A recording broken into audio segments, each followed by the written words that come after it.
Hello, in this video I'm gonna show you how to install the software for your ROCCAT KONE XP Air on a Windows PC.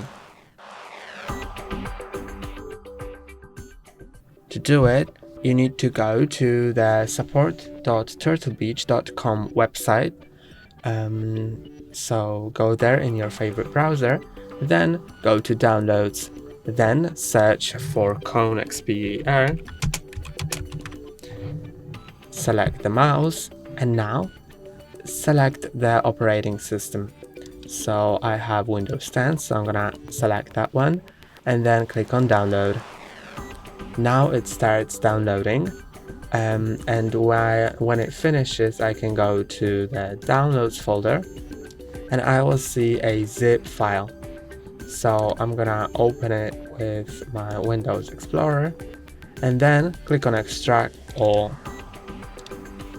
Then click on extract, and then after a short while it will open this folder with the exe file, so double click on it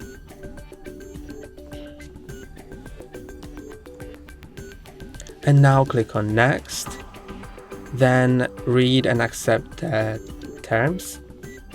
Then you can change the destination folder. I'm gonna leave it as it is and click on next.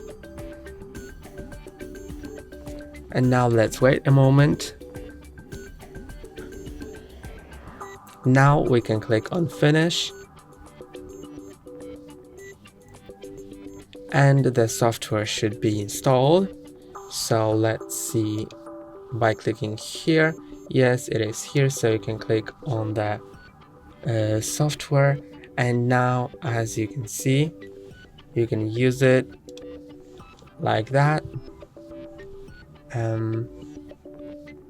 So I'm gonna provide different tutorials for that software, and that's all for today. Don't forget to like and subscribe. See you next time.